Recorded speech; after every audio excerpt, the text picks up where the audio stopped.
j'ai un bouton de fièvre, je suis éclatée, je viens de me faire opérer, je suis trop moche. Je voulais tellement pas faire cette story aujourd'hui dans cet état. Je voulais vraiment pas. Mais j'en ai marre. Voilà, c'est pareil, je me suis fait opérer donc j'ai les nerfs à vif. J'arrive pas Là, j'essaye de vous faire une story, mais je viens de me mettre à pleurer parce que j'en ai marre. J'en peux plus.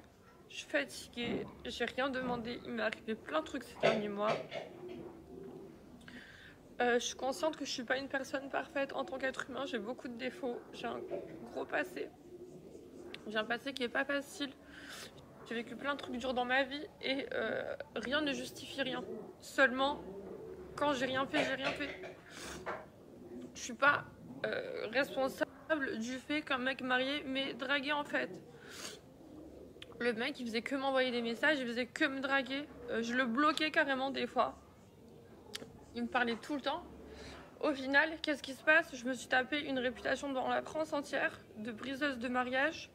Ce qui s'est passé, il y a des audios de mon passé qui sont ressortis, des audios qui datent d'il y a 6 ans, 5 ans, de quand je me suis séparée de ma relation, de mon ex. J'avais 25 ans, j'ai 30 ans. Qui garde des audios comme ça? Les amis, ce qui s'est passé, c'est qu'en fait, moi j'habitais à Dubaï et ma bande d'amis, c'était des gens qui travaillaient dans la nuit, donc des gens qui traînaient aussi avec Laurent et Jazz. Le truc, c'est que Laurent, un jour j'étais avec un mec, un garçon, et ce garçon c'était l'ami de Laurent. Et Laurent, il lui a envoyé un message pour lui dire: Lily, elle était trop belle ce soir. En plus, j'ai été voir son Instagram, sa vidéo abusée, elle est trop belle, trop sexy. Et moi, en fait, j'étais à côté de lui, j'ai vu le message. Et de façon anodine et bête, en fait, il lui a fait une vidéo de lui, j'ai fait coucou comme ça. Mais c'était pas un coup en mode, ça voulait dire genre, je vais te draguer. Moi, j'étais bourrée, il était 4 h du matin, 5 h du matin. Et genre, je sais pas, le mec, il dit que je suis belle, je lui fais comme ça, je suis une fille. Quand on me dit que je suis belle, ça me fait plaisir. Mais après, je pensais pas qu'il allait m'écrire et qu'il allait continuer, qu'il allait rentrer dans un délire, le mec.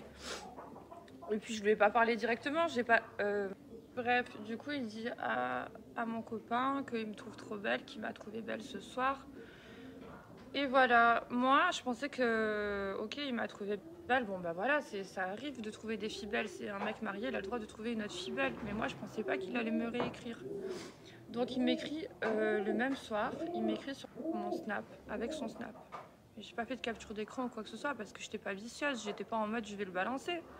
Du coup, avec son snap officiel, il m'écrit rentre à la maison. Je lui dis bah ça y est, je suis rentrée, mais je te dois rien. Depuis quand toi? Je te dois un truc. Il me dit oui, reste pas dehors le soir et tout. Tu rentres à la maison, tu vas pas à la chicha. Moi j'étais là, mais what the fuck, le mec ça a l'air d'être un gros soumis avec sa femme. Je vous parle franchement, maintenant je cache plus rien les gars. Là je vais tout dire. Dans ma tête, je me suis dit mais attends, c'est un gros soumis avec sa femme, on dirait sur les réseaux, et là il vient faire le bad boy avec moi. Moi, ça m'a fait rire. En fait, je me suis foutu un peu de sa gueule et je l'ai pris un peu pour un petit gogol. Un petit gogol, mais sympa, gentil. Je me disais tout le temps dans ma tête, le pauvre, il me fait de la peine. Il a l'air malheureux. Moi, j'avais l'impression. Bref, octobre, il me parle à peu près pendant une semaine, tout le temps. Mais il me rajoutait pas en ami. Moi, je l'avais jamais rajouté en ami. Je le suivais pas. Genre, j'étais pas abonnée à lui. J'ai jamais été abonnée à lui. Et donc, du coup, des fois, il venait me parler. Il me lâchait une phrase. Vu que moi, j'étais en public, j'avais déjà ma petite communauté. Et en fait, tout le monde a le droit de me parler. Donc il venait, il me lâchait une phrase et il repartait. Et moi je montrais à mes copines, je me disais mais il est bizarre, celui-là il fait des apparitions, des disparitions, il veut quoi? Je comprenais pas trop. Parce qu'il me draguait pas ouvertement. Il venait, il me parlait, il réagissait à mes stories. Il mettait souvent des emojis face à une story, genre un cœur ou bien un smile, des emojis, pas des grandes phrases. Et en fait, moi, je pouvais pas lui répondre. Lui, il pouvait m'écrire parce que j'étais en public. Et lui, il y a seulement ses amis qui peuvent lui écrire. Donc, moi, je pouvais jamais répondre. Mais du coup, un jour, il vient me parler avec un deuxième snap. Ça s'appelait... je sais plus comment ça s'appelle. Il faut que j'essaye de vous retrouver le nom. Mais c'était Noévé ou quelque chose comme ça. Il vient, il me parle. Il me dit, ouais, c'est moi. Je te parle avec ce snap, mais c'est très dangereux ce que je suis en train de faire. Je peux niquer ma vie, ruiner mon empire. Il y a tout qui peut sauter. Donc, est-ce que je peux te faire confiance? Les amis qu'on a en commun, ils m'ont dit que tu étais une fille fiable et que je peux te faire confiance et que tu n'es pas une fille vicieuse. Donc moi, de mon côté, je me dis, mais il veut quoi? Le mec, il est marié. Enfin, moi, comme je vous ai déjà dit, j'ai déjà connu un homme marié et je l'ai trop mal vécu. Souvent, les hommes, quand ils sont mariés ou en couple, ils vous le disent pas, ils viennent, ils vous le cachent et vous le découvrez après. Et ça fait trop mal en tant que femme, c'est horrible. Il n'y a rien de plus horrible que ça, que de s'attacher à un homme qui est marié. Et moi, c'est ma phobie. Donc moi, je lui dis, mais attends, pourquoi tu me parles? Ça m'intéresse pas. Déjà, je serai jamais ton plan cul. Vous savez, une fille qui a déjà fait des plans argent, ça sera jamais le plan cul de quelqu'un. Parce qu'elle voudra jamais être... je sais pas comment vous expliquer. Genre, une fille qui a fait des plans argent, elle pourra pas faire la pute bénévole. Voilà, je vous parle franchement, je vous dis tout. Moi, ça m'intéressait pas d'être sa pute, d'être sa fan, d'être sa groupie. Et ça m'intéressait pas d'être la maîtresse d'un mec. Donc en vrai, il avait rien à m'apporter. Il m'intéressait pas. Mais seulement, je me demandais qu'est-ce qu'il me voulait. J'avais l'impression qu'il cherchait à alimenter un petit peu sa vie. J'avais l'impression qu'il était tellement malheureux, ce mec. Bon, après, je me suis rendu compte qu'il était malheureux puisqu'il s'est confié à moi avec le temps. Bon, bref. On s'est parlé pendant une semaine, 2 semaines, et moi, j'étais en mode what the fuck. Franchement, j'étais occupée aussi dans ma vie. J'étais en train de préparer mon départ pour la France parce que c'était genre octobre et genre en décembre, j'allais en France comme tous les ans. J'allais partir me faire opérer de ma retouche de lipofilling. J'avais aussi un voyage à Vegas pour l'anniversaire de Amélia. J'avais des trucs à faire en fait au moment où il me parlait. Donc, je le calculais pas trop. Et un jour, il a arrêté de me parler. Donc il a arrêté de me parler, très bien. Moi, je ne vais pas chercher à lui reparler en fait. Donc il m'a parlé entre 1 semaine et 2 semaines en octobre l'année dernière. Il venait, il partait, il venait, il partait. Et moi, je le calculais pas trop. Bon, bref. Mais après, ça s'est arrêté là. Plus de nouvelles. Plus de nouvelles jusqu'au mois de juin. Là, le mois de juin qui vient de passer. Donc, juin 2020. Je suis en France. Le coronavirus avait commencé, le confinement. Moi, je suis restée confinée pendant 3 mois en France. Mois de juin, début juin, on est déconfiné. Qu'est-ce que je fais? Je crée un compte mime. Compte mime parce que voilà, j'avais pas de revenus. J'avais plus de solution pour gagner ma vie, si ce n'est que utiliser mes économies. C'était pas la solution non plus. Donc du coup, j'ai créé un compte mime. Donc je faisais des photos très sexy. Je mettais un swipe up sur Instagram et sur Snapchat. Et un jour, j'ai fait une photo sexy, j'ai mis swipe up sur Instagram et je reçois face à ça une réaction de Laurent Billionnaire, mais avec le compte de son ami, qui est aussi mon ami. En fait, il avait pris le téléphone de quelqu'un, d'un de ses potes, que c'est mon pote, et même vous dire plus, ce jour-là, c'était l'anniversaire de Jazz, de sa femme. Je m'en rappelle parce que je voyais les snaps, il était en mode, il lui a offert je sais pas combien de trucs, et moi, il me textait. Et j'étais là, putain, mauvais délire, c'est quoi? C'est ça, les mecs? Jamais je vais me marier. Les hommes, ils sont comme ça. Le connard, il lui offre Rolex, sac, Hermès, mes couilles. Et en fait, il me DM. Donc, il prend le téléphone de son pote. Je dirais pas son nom parce que la personne en question, je suis encore en bon terme avec lui. Et c'est le seul, d'ailleurs. Le seul de tous nos amis communs avec qui je suis encore en bon terme. Lui, il prend son téléphone et il m'envoie des vidéos. Il me fait des bisous. Bref, c'était au mois de juin, en tout cas, je sais pas si c'était son anniversaire ou si juste il l'avait gâté comme ça, mais peu importe, on s'en fout. Je sais juste que sur les réseaux, on voyait que c'était l'amour fou et qu'en réalité, il m'envoyait des messages. Pourquoi il m'a envoyé des messages? Parce que j'ai foutu une photo sexy sur Instagram, qu'il regardait tout le temps mes Insta et mes snaps pendant tout ce temps, parce qu'à chaque fois, je voyais qu'il avait regardé au fait. Il m'écrivait pas, mais il regardait mes réseaux. Et du coup, moi, je suis allée à Cannes le 6 juin. Le 6, je suis à Cannes. Le 7, je rencontre quelqu'un, je me mets en couple. Et je suis tombée amoureuse. Moi, le 7 juin, je suis tombée amoureuse d'un mec. Coup de foudre. Voilà, après confinement, j'étais en dépression pendant le confinement. J'ai rencontré un mec, je suis tombée amoureuse. Il faut savoir que moi, quand j'aime, je vois que par le mec que j'aime. J'aime pas souvent, je suis pas souvent amoureuse, mais si je suis amoureuse, le mec, je vois que par lui. Ce qui se passe, c'est que moi, vu que je suis quelqu'un d'entière, je suis amoureuse de mon mec, je le calcule plus. Enfin, je sais pas que je le calcule plus, c'est que même ces messages amicaux ou ces petits messages de Google, ces petits smileys, ces petites réflexions, ces petits trucs, même ça, flemme de répondre. Genre, ok, d'accord. Et franchement, je lui parlais, c'est pas que je lui parlais mal, mais je lui parlais comme si c'était un gogol. Et vous savez ce qu'il me répondait, le mec? Oh, Lily, je t'aime trop parce qu'on est trop pareil, on a le même caractère. J'aime trop les femmes de caractère comme toi. Je vois trop que toi, t'es une fille de confiance. Ça se voit que tu t'en bats les couilles. Ça se voit que t'es pas une fan, que t'es pas une groupie. C'est ça que j'aime bien chez toi. Ok, d'accord. Mais le truc, c'est que moi, j'allais jamais vous parler de lui à la base. Moi, à la base, pour moi, ce mec, c'est un tuche, c'est un dégain. C'est pas méchant, j'ai rien contre lui. J'avais rien contre lui. Maintenant, j'ai contre lui, parce que j'en ai marre. Mais à la base, j'avais rien contre lui. C'était juste un petit gogol qui me drague parmi d'autres. Voilà, c'est tout. Donc moi, en étant en couple avec mon mec, il connaît beaucoup de gens. Il connaît beaucoup de gens de la télé, etc. Donc... mon mec, il est en soirée avec des copains à lui. Ses copains, c'est les copains de Maëva. Donc, je rencontre Maëva. Voilà, Maëva, je la rencontre l'été. Et il faut savoir que Maëva, en très peu de temps, on est devenus très amis. Pourquoi? Parce que Maëva et moi, on a les mêmes principes d'amitié. On a les mêmes principes d'amitié. On est toutes les deux très entières. On est toutes les deux vraies. Donc, on s'est trop bien entendues. On est devenus... on est devenus vite copines, vite amies. Elle a beaucoup été là pour moi. À travers ma relation avec le mec en question avec qui j'étais, elle a beaucoup été là pour moi. Et donc, ce qui s'est passé, c'est que Maëva et moi, on s'est beaucoup confié. Puis vous savez, quand vous êtes copine avec quelqu'un, ben, vous parlez de votre vie. Et il y avait le Laurent qui m'envoyait des messages des fois. Et moi, j'étais avec Maëva, donc je lui racontais, je lui montrais. Et j'avais dit à Maëva, on sortira jamais ça, je veux pas que ça se sache, parce que tout simplement, il y a une famille, il y a des gosses, et en plus, flemme. Moi, je suis une fille, j'ai un passé. J'ai pas envie que mon passé ressorte. Donc, c'est pas que j'assume pas, c'est que ça, j'aurais préféré que ça ne vienne... Enfin, j'ai pas envie d'assumer mes péchés. Je dis pas que je voulais pas mentir, mais c'est pas bien d'assumer ses péchés devant tout le monde. Il faut avoir honte de ses péchés. Moi, j'ai honte de mes péchés. Je voulais pas le dire. Maintenant, ce qui s'est passé... Attendez, je vous raconte. Ce qui s'est passé, c'est que Maëva, elle m'a dit t'inquiète, je dis à personne et tout. Un jour, moi et Maëva, on est en soirée, on est bourrés. Et on est avec plein d'autres gens. Plein d'autres gens connus.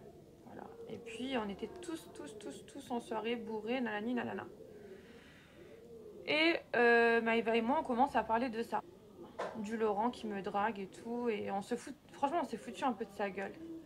Et le truc, c'est que parmi les gens qui étaient là, il y a une personne qui a entendu. C'est devenu une discussion générale. Et parmi tous ces gens, il y a tous les gens qui m'ont dit mais tu sais, ces gens-là, ils sont mauvais. Ils ont fait ça, ils ont fait ça, ils ont fait cette JLC Family. C'est pas pour rien que personne les aime. Eux, ils se victimisent en disant patati patata, mais en vérité, c'est pas pour rien. Sors tout, dis tout. Comme ça, la vérité, elle est rétablie. Moi, je dis quoi? Je dis rien. Je dis à tout le monde, écoutez les amis, je dirai jamais rien. Même si on me proposait de l'argent, je dirai jamais rien parce que pour toutes les raisons que je vous ai déjà dit il y a quelques instants, voilà. J'avais pas envie que mon passé ressorte, j'avais pas envie d'être connue au grand jour. Moi, on m'avait déjà proposé de faire de la télé-réalité, j'avais déjà refusé. Je cherchais pas à briller, moi j'habitais à Dubaï, j'étais bien. Je bookais des tables en boîte de nuit. Je faisais même pas des plans argent à Dubaï. Je les faisais en France, les plans argent, avant d'aller à Dubaï. Moi, j'étais à Dubaï. J'ai trouvé un travail. Je faisais des booking tables. C'était archi bien. J'avais un super carnet d'adresses. Ma vie, elle était bien. Enfin, je sais pas, j'étais hyper épanouie, plus que jamais, en fait. Et j'étais en paix avec moi-même. J'avais pas besoin d'aller chercher la merde, en fait, pour exister ou quoi que ce soit. Donc, du coup, je voulais... Bref, moi, je vais vous dire la vérité. Laurent, quand il me parlait... Je lui répondais de façon comme si c'était, je sais pas, comme si c'était n'importe lequel d'entre vous sur Snap. Je réponds à tout le monde. Vous le savez très bien que je réponds. Je suis pas une meuf qui me la raconte. Tu m'écris, je te réponds. Mais ça veut pas dire que je te drague. Je m'en bats les couilles. T'es un mec marié, tu m'intéresses pas. T'as 24 ans ou 23 ans. T'es dans un délire tectonique. Pour moi, il ressemble à un guérofoulé. Voilà, je vous dis la vérité. Lui et son pote, ils ressemblent à deux guérofoulés. Je vais tout dire puisque vu qu'ils veulent et qu'ils veulent pas me laisser tranquille, ils me signalent sur les réseaux, ils veulent faire tomber mon compte, j'ai plein de preuves, ils font des fausses plaintes contre moi à Dubaï, ils payent des gens à Dubaï et tout ce qu'ils font, je vais tout j'en peux plus. Donc maintenant je raconte tout, voilà, je raconte tout, comme ça au moins je m'en bats les couilles, tout est dit. Donc du coup, Laurent, je lui répondais normal, mais sans plus, j'en avais rien à foutre de lui. Et le truc, c'est que quand il a vu que j'étais proche de Maëva, il a vu que j'étais proche de Maëva, qu'est-ce qu'il a fait? Il a paniqué, il m'a envoyé des messages en mode s'il te plaît, ne me grille pas et tout ça. En fait, moi, je lui dis écoute, lâche-moi la grave, j'en ai marre de toi, je suis pas ta groupie, je m'en bats les couilles. JLC Family de mon cul, lâche-moi la grave, je vais jamais rien dire. J'étais persuadée, les amis, que j'allais jamais rien dire. Franchement, je vous jure, la vie de ma mère, la vie de toute ma famille, que mes opérations, que j'ai un sein qui dégonfle de mon opération, que je meurs si je mens. Je pensais que j'allais jamais rien dire. Écoutez la suite. 19 décembre. Donc le temps il passe, il me parle plus le mec. Là il me parle plus, il voit que je me suis énervée contre lui, que j'en ai marre, il voit que je traîne avec des gens connus, il a peur. Ok. 19 décembre, Maëva m'envoie un message en pleurs à 6 h du matin. Je vais pas sortir les audios, Maëva c'est ma soeur, je vais pas sortir les audios où elle en pleure. Maëva qui me dit bébé ça va pas du tout, la Jazz elle est partie me salir. Moi Sissika ça fait genre des années que lui et moi on se fréquente. Il y a eu un vrai truc entre lui et moi. On a fait soirée, je me suis posée sur son lit. La Jazz elle est partie sur le lit. Elle a commencé à dire que les draps étaient sales. Elle a chanté la chanson que je chantais hier dans le lit. Bref, elle a fait un truc de pute, de garce, parce que c'est tout ce qu'elle est. C'est une grosse garce, c'est une grosse sorcière. Elle fait semblant d'être gentille, mais la réalité de Jazz, Corée, Jazz mes couilles, je sais pas c'est quoi son vrai nom de famille, son nom de famille qui lui appartient. Cette fille-là, c'est une sorcière. Moi, l'image que j'ai d'elle, c'est quand elle a traité la fille de post-caca dans Les Anges. Ça, c'est son vrai visage. Jazz, elle est méchante. Elle est malheureuse parce qu'elle est moche, elle est méchante. Et qu'est-ce qu'elle fait? Elle s'en prend aux gens. C'est dans l'attaque, c'est comme un serpent. Du coup, elle s'en est pris à Maëva. Maëva, elle est trop gentille, elle est jeune, c'est une gamine. Pourquoi tu t'en prends? T'as 28 ou 29 ans ou 30 ans, t'as des gosses, t'as un mari. Pourquoi tu t'en prends à Maëva? Du coup, Maëva, elle me dit voilà, bébé, ça va pas du tout. Elle pleure. Maëva, de 6 h du matin jusqu'à 17 h, elle a cherché à me joindre. Moi, la veille, j'avais fait soirée. Du coup, j'ai vu ses messages qu'à 17 h. Elle me dit s'il te plaît, je te demande un service dans ma vie. S'il te plaît, s'il te plaît, s'il te plaît. Elle m'attaque. J'ai envie de l'attaquer aujourd'hui. J'ai envie de lui répondre à ses attaques. J'en peux plus. Elle attaque moi, tous les Marseillais. Elle attaque Magali. Enfin, elle fout des réputations à tout le monde. Elle fait plein de mauvaises choses et personne réagit. Elle m'a dit moi, je veux arrêter. Du coup, Maëva m'a dit s'il te plaît, je te force pas. Je vais pas te forcer la main. T'es ma soeur. Jamais je vais te forcer. En tout cas, aujourd'hui, j'ai envie de me défendre face à son attaque, face à l'attaque de Jazz. J'ai envie de me défendre. Est-ce que tu me donnes les armes? Est-ce que tu prends mon dos? Moi, je vais vous dire ce que j'ai répondu. Au cas. Mon message, ça a été au cas. Après, Maëva m'a répondu merci, t'es ma soeur, je t'aime, merci beaucoup. Franchement, elle m'a sali devant la France entière alors que je suis une fille propre. Je le vis trop mal. Moi, dans ma tête, quand Maëva me disait ça, je savais très bien qu'ils allaient vouloir se venger. Je savais très bien qu'il y avait des trucs qui allaient sortir contre moi. Tout ça, je le savais. Qu'il allait avoir des choses qui allaient parler de mon passé. Je le savais que j'allais être salie devant la France entière, mais j'ai pensé à mon amitié pour Maëva et je me suis dit, elle a toujours été là pour moi quand ça allait pas avec mon ex, avec le mec avec qui j'étais pendant tout ce temps. Elle a été là pour moi, elle a séché mes larmes. Quand Maëva et moi, ça faisait genre que 6 mois qu'on était amis.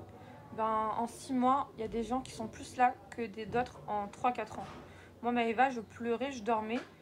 Je pleurais, elle essuyait mes larmes et elle m'a mis à côté d'elle, on dormait comme ça, je pleurais, elle était là pour moi. Aujourd'hui, je peux pas dire non à cette personne. Elle a plus été là pour moi ces derniers mois, enfin les mois où j'étais pas bien, que des amis à moi de longue date. Donc voilà, Maëva, je l'aime trop et quand elle m'a demandé de l'aide, j'ai pas su dire non. Peut-être que j'aurais dû, peut-être que ça aurait évité bien des choses.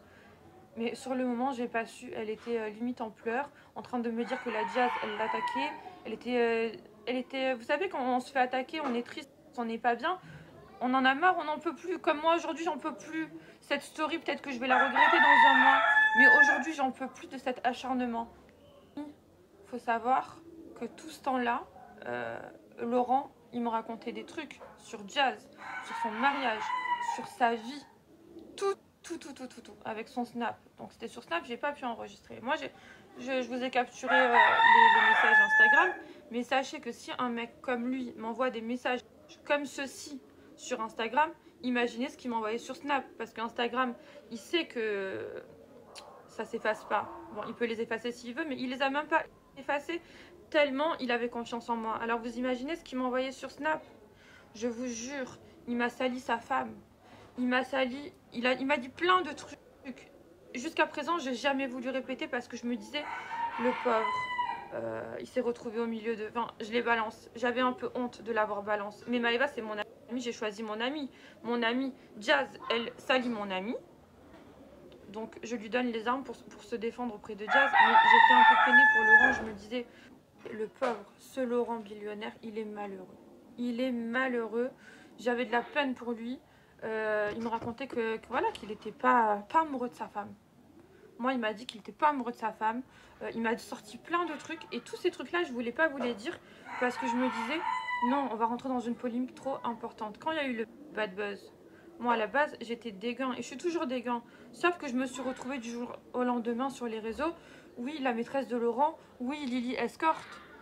Escorte de quoi? J'ai fait des plans argent, j'avais 25 ans, j'ai 30 ans. Je sais pas, c'est pas parce que tu fais un truc dans ta vie que toute ta vie on doit te cataloguer comme ça. Moi maintenant jusqu'à ma mort, s'il faut j'aurai cette image à cause de cette pute de Jazz parce que son fatigué de mari m'a dragué et que je m'en bats les couilles de son mari. Et j'ai tous les messages sur Instagram et je vais tout vous poster un par un. Donc voilà, comme ça au moins vous savez. Donc moi, ma mère elle a pleuré. Elle a pleuré parce qu'elle a appris que sa fille elle a fait des plans argent. Ils sont partis. Je vais essayer de reprendre mes esprits et d'expliquer plus logique parce que là je m'éparpille. Il y a trop de choses à dire les amis. Moi en fait à la base, j'étais une gentille dans l'histoire. Le mec qui me drague, ok, c'est un petit gogol, il me drague, je dis rien. Je raconte ça tout bêtement à ma copine, à toutes mes copines j'ai raconté, y compris Maëva. Un jour Maëva, t'as Jazz qui la clash, elle me demande de lui sortir ça, les preuves pour qu'elle se défende. Je dis ok. Je me suis dit putain ça va aller, ça va pas être bien pour moi, on va me traiter d'escorte et tout, on va me traiter de n'importe quoi, on va me foutre une réputation. À partir de 2-3 trucs que j'ai fait dans ma vie, ça va partir en mode je suis la plus grosse pute de France. Et après dans ma tête je me suis dit je peux pas dire non à Maëva, vas-y c'est pas grave. Sauf que qu'est-ce qui s'est passé?